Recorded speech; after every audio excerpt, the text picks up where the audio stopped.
जय हिंद मित्रों। चलिए तो फिर शुरू करते हैं। सबसे पहले तो आपका स्वागत है हमारे अपने लक्ष्य परिवार में। तो देखें आज का विषय क्या है। संघवाद बहुत ही आम विषय है, पढ़ेंगे तो लगेगा ये तो हम सब जानते हैं, पढ़ने की जरूरत क्या है। तो फिर देखें क्या है आज। सबसे पहले तो जैसा नाम है उसको समझते हैं। संघवाद। संघ का मतलब क्या है। संघ अपने आप को ही डिस्क्राइब कर रहा है, उसमें बताने की जरूरत तो है नहीं कि बताने की है। चलिए देखते हैं। फेडरलिज्म, संघ। तो हिंदी का अगर शब्द देखें संघ, संघ का शब्द होता है समूह, और समूह अकेले का होता नहीं, दो से अधिक का होगा। तो अगर एक या दो या दो से अधिक चीजों का समूह है तो उसे क्या कहते हैं, संघ। अब यहाँ पे हमें संघ किस चीज का देखना है, यहाँ पे हमें संघ किस चीज का देखना है, संघ देखना है। यहाँ पे चलिए वही देखते हैं क्या क्या देखना है। संघ देखना है हमें पावर का, कंट्रीज का, स्टेट्स का। ठीक, जैसा हमने इसके पहले के चैप्टर में देखा था श्रीलंका और बेल्जियम की स्थिति। तो श्रीलंका ने क्या किया, अपनी पावर को एक जगह पे सेंट्रलाइज कर दिया। यहाँ पे बैठे पूरी कंट्री पे शासन कर रहे हैं। और बेल्जियम ने क्या किया, अपनी पावर को डिसेंट्रलाइज किया। यहाँ पे बैठे एक सरकार यहाँ है, एक यहाँ है, एक यहाँ है, एक यहाँ है, यहाँ है। उसके अलावा स्थानीय सरकारें हैं, छोटी छोटी स्थानीय सरकारें। ठीक है भैया।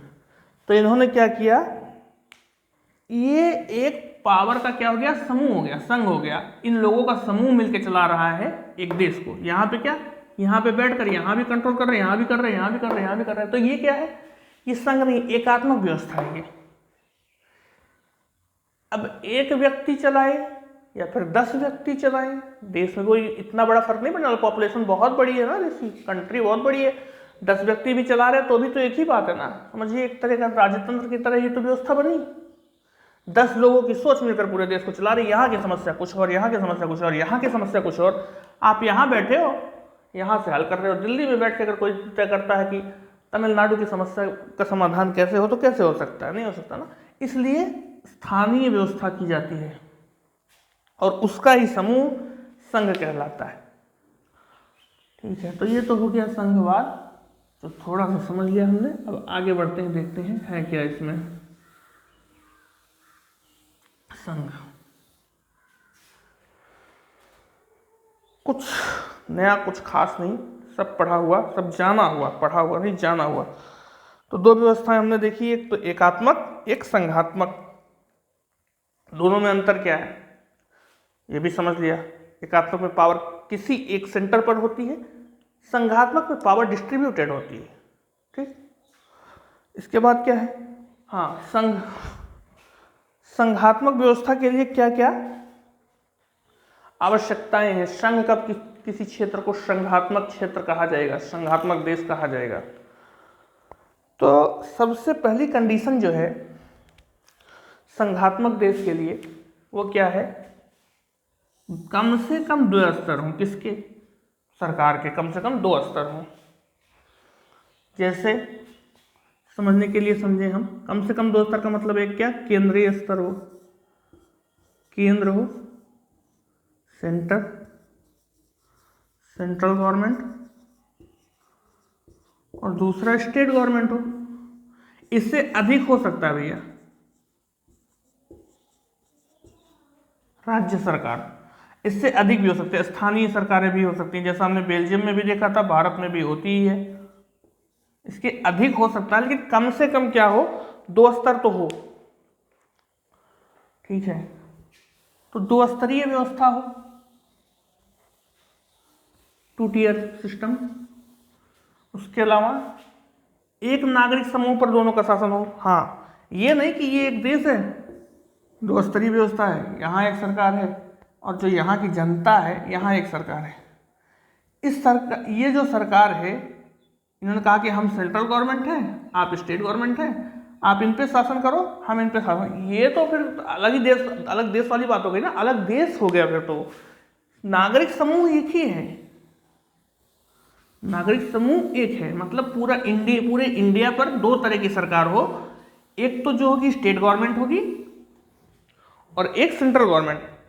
नागरिक समूह से जो जनता नहीं बदलेगी, दोनों मिलकर शासन करेंगे। सेंट्रल गवर्नमेंट भी नियम बनाएगी, स्टेट गवर्नमेंट भी नियम बनाएगी, स्थानीय स्वशासन की जो इकाइयाँ होंगी वो भी नियम बनाएंगी, वो भी शासन उसी जनता पर करेंगी। तो नागरिक समूह एक हो, सरकारें दो हो। हाँ, और इन सब बात की संवैधानिक गारंटी हो, संविधान में उल्लिखित हो। क्या? किस सरकार का, राज्य सरकार का, स्टेट गवर्नमेंट का, या पहले स्तर का और दूसरे स्तर का, सेंटर का पावर, ये दो स्तर होंगे, ये संविधान में उल्लिखित हो और इसकी गारंटी देता हो सरकार कि अगर किसी भी तरह की समस्या होती है तो वो उसकी जिम्मेदारी संविधान की है उसे सॉल्व करने की। उस जितनी भी समस्याएं हो सकती हैं सबका उल्लेख हो। इसका उल्लेख हो कि एक राज्य सरकार होगी, एक सेंट्रल गवर्नमेंट होगी। इनकी पावर क्या होंगी, इसकी क्या पावर है, इसकी क्या पावर है, ये भी संविधान में उल्लिखित हो। ठीक है, कॉन्स्टिट्यूशनल राइट हो इनको। दूसरा, हाँ, अदालत। अगर किसी भी तरह का विवाद होता है, मान लीजिए स्टेट गवर्नमेंट और सेंट्रल गवर्नमेंट में किसी तरह का विवाद होता है पावर को लेकर, तो उसे सॉल्व करने की वो कहाँ जाएंगे? कोर्ट जाएंगे। इसकी पावर किसके पास हो? कोर्ट के पास। इनकी पावर को लेकर अगर कोई विवाद होता है तो उसे रिजॉल्व करने की पावर किसके पास हो? कोर्ट के पास हो। हाईएस्ट सुप्रीम पावर किसके पास हो? कोर्ट के पास हो। सुप्रीम पावर नहीं, supreme power of solving their solution, मतलब सुप्रीम कोर्ट जो वहां के हो। सुप्रीम कोर्ट का मतलब जो सबसे उच्चतम न्यायालय हो, उसके पास ये पावर हो। राजस्व, देखिए कोई एक देश है, राजस्व का मतलब हो गया टैक्स। अब इसे चलाना है तो पैसा तो जनता से ही लेना पड़ेगा ना, कहीं ना किसी माध्यम से। तो ये तय हो, चूंकि सेंट्रल गवर्नमेंट भी है और राज्य सरकारें भी हैं, तो इन्हें भी तो पैसा चाहिए शासन करने के लिए। नियम बनाना है, कानून का पालन करवाना है, पुलिसिंग करनी है, कोई भी किसी भी तरह का काम करना है, उससे पैसा तो लगेगा। तो पैसा कहाँ से आएगा?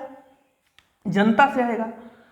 जनता कितना पैसा इनको देगी, कितना इनको देगी, कौन सा धन इनको देगी, कौन सा इनको देगी, ये तय होगा पहले से कि ये टैक्स आप इनको दीजिए, ये टैक्स इनको दीजिए। ये भी उल्लिखित हो, संवैधानिक रूप से उल्लिखित हो, इसका भी नियम हो, कौन सा राजस्व किसको दिया जाएगा। उसके अलावा इसका उद्देश्य क्या होता है जो हमें देखना है। एकात्मक व्यवस्था में क्या कमी है और संघात्मक व्यवस्था में क्या फायदे हैं, ये भी समझेंगे। और संघात्मक व्यवस्था का उद्देश्य क्या है। देखिए, संघात्मक व्यवस्था होने से क्या होता है, एक तो एकता बनी रहती है। कैसे? ये हमने बेल्जियम की स्थिति में देखा था। आपने पावर को डिसेंट्रलाइज किया, सभी संतुष्ट हैं, सभी की प्रॉब्लम सॉल्व हो रही है, तो लोगों में एक भाईचारा, एकता बनी रहेगी। ठीक, आपसी संतुष्टि रहेगी, आपसी मनमुटाव नहीं होगा, सुरक्षा की भावना होगी, कानून व्यवस्था बनी रहेगी, लड़ाई झगड़े नहीं होंगे। ठीक है, तो ये सब इसके उद्देश्य होते हैं। इन्हीं कारणों से एक व्यवस्था, जो संघात्मक व्यवस्था, फेडरलिज्म जो चलाया जाता है, फेडरल सिस्टम जो चलाया जाता है, इन्हीं कारणों से। अब क्या संघात्मक व्यवस्था है तो ये कितने प्रकार की हो सकती है? देखिए, मुख्यतः अगर देखें जो हमें देखना है, दो तरह की हो सकती है। एक, पहली कि कई राज्य होते हैं, छोटे छोटे राज्य हैं, या यूँ कहें कि छोटे छोटे देश हैं। इन्होंने कहा कि हम एक कंट्री बना रहे हैं, थोड़ी सी पावर यहाँ से, थोड़ी सी पावर यहाँ से, थोड़ी सी यहाँ से, थोड़ी सी यहाँ से, थोड़ी सी यहाँ से, सभी ने अपनी थोड़ी थोड़ी पावर देकर क्या किया, एक एग्रीमेंट साइन किया और एक सेंट्रल गवर्नमेंट बना ली। यहाँ पे एक सेंट्रल गवर्नमेंट बना ली, अपनी थोड़ी थोड़ी पावर इन्होंने सेंट्रल गवर्नमेंट को दे दी। जैसे 10 लोग हैं, 10 लोग हैं, इन्होंने कहा कि आप या मानिए 5 लोग हैं, थोड़ी थोड़ी पावर आप ले लो और आप यहाँ बैठो, हमारे विदेशी मामले आप देखो, ठीक है, विदेशी मामले आप देखो, सुरक्षा हम अपनी देख लेंगे, अपनी अपनी, कोई लड़ाई होगी तो आप देख लेना, ठीक है। तो ये एक व्यवस्था तो ये हो गई कि हम सब हम अलग अलग देश मिलकर एक संघीय व्यवस्था बनाए, एक समूह बना लें अपना, एक ग्रुप, और क्या करें कि अपनी थोड़ी थोड़ी पावर देके एक सेंट्रल गवर्नमेंट बना लें। कुछ पावर उसके पास होगी, बाकी पावर हमारे पास होगी। ज्यादा पावर किसके पास होगी इसमें, इस व्यवस्था में ज्यादा पावर किसके पास होगी, स्टेट गवर्नमेंट के पास। या यूं कहें कि वो जो कंट्री होती है, दरअसल वो स्टेट होते ही नहीं है, कंट्री होती है, उन्हें स्टेट कहना ही नहीं चाहिए। तो वो बेसिकली कंट्री होती हैं अलग अलग, जो अपनी थोड़ी थोड़ी पावर दे देती हैं किसको, सेंट्रल गवर्नमेंट को। जैसा कि हम देखते हैं यूएसए में, यानी अमेरिका में हम देखते हैं कि वहां पे क्या होता है, थोड़ी थोड़ी पावर अपनी किसको दे दी है उन्होंने, सेंट्रल गवर्नमेंट को, और एक सरकार बना लेते हैं। तो देखिए संघ तो ये भी है, और एक संघ है जो ये एक पहले से ही देश है, एक कंट्री है ये, इसको एक करना नहीं है, ये एक पहले से है। अब यहां पर बैठकर शासन चलाना मुश्किल हो रहा है, ठीक है, मुश्किल तो होगी ना, इतना बड़ा देश है। तो इन्होंने क्या किया, छोटे छोटे पार्ट में से डिवाइड कर दिया, कहा कि अब थोड़ी पावर सेंटर ने राज्यों को पावर दे दी। एक्चुअली देता नहीं है, संवैधानिक रूप से वर्णित होता है, तो वो उतना ही किया जाता है कितनी किसके पास होगी, कोई किसी को देता नहीं है पावर। तो ये इन्होंने थोड़ी थोड़ी पावर देकर छोटे छोटे राज्य बना दिए, कहा कि थोड़ा थोड़ा क्षेत्र आप देखो, इसमें आपके पास कुछ पावर होंगी, इसमें आपके पास इतनी पावर होगी, इन राज्यों का स्वशासन, राज्यों का शासन चलाओ, और सेंट्रल में हम बैठे बाहरी मामलों को देखने के लिए, हमें आंतरिक मामले भी देखेंगे, कुछ आंतरिक मामले हम देखेंगे, कुछ आप देखो, जहां पर समस्या आती है दोनों मिलकर देखेंगे। इन्होंने क्या किया कि अपनी थोड़ी थोड़ी पावर सेंटर को दे दी, कहा कि बड़े बड़े मामले आप देख लो, छोटे छोटे हम देखते हैं। इसमें क्या दिक्कत है और इसमें क्या दिक्कत है, देखिए इसमें दिक्कत ये होती है, पहले तो जानिए दोनों इसमें दिक्कत ये होती है कि इनमें होती है ट्रीटी, संधि, लेकिन इसमें कोई संधि नहीं हुई, इसमें कोई संधि नहीं हुई। जैसे कि एक फैमिली होती है, फैमिली में कोई संधि नहीं होती ना, संधि थोड़ी होती है फैमिली में, कह दिया कि नहीं हमें आपके साथ रहना पसंद नहीं आ रहा, पापा 10 साल का बच्चा, हमें आपके साथ रहना पसंद नहीं आ रहा, हम जा रहे हैं, ऐसा नहीं होता ना, वो साथ में रहना पड़ेगा, साथ में रहना है, आप फैमिली हो, आप एक हो। लेकिन जब वही 2-3 भाई हैं, या ये यूँ समझिए 2-3 दोस्त हैं, एक रूम में रह रहे हैं, छोटी सी बात हो गई, लड़ाई हो गई, छोटी सी लड़ाई हो गई, वो कहते नहीं भाई हम रूम चेंज कर रहे हैं, तेरे साथ रहने का मजा नहीं आ रहा मुझे, तू लड़ाई बहुत करता है, तू रात में पढ़ता है, मैं दिन में पढ़ता हूँ, तो मैं रात में सो नहीं पाता, तू लाइट जला के पढ़ता है। तो ये इस तरह का संघ है। जब इसमें से कोई असंतुष्ट होगा वो अलग हो सकता है, लेकिन यहां पर ऐसा नहीं है, आप अलग नहीं हो सकते, क्योंकि आपका अपना कुछ है ही नहीं। आपको तो एक राज्य बनाया गया इसलिए कि एडमिनिस्ट्रेशन सही से चल सके, राज्य सही से चल सके, इसलिए आपको छोटे छोटे पार्ट में डिवाइड किया गया। आप अपना कुछ नहीं हो, अस्तित्व आपका बस इतना है कि आप शासन करने के लिए, शासन को सुचारू रूप से चलाने के लिए एक अलग इकाई बनाया गया आपको, ठीक है। इसे कहते हैं coming together federalism.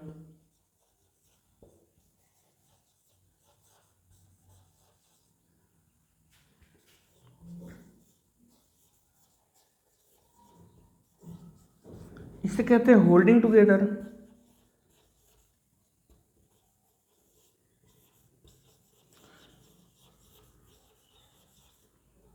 Coming together का मतलब एक साथ आकर हम इकट्ठा हो गए, कोई इलाहाबाद से आया, कोई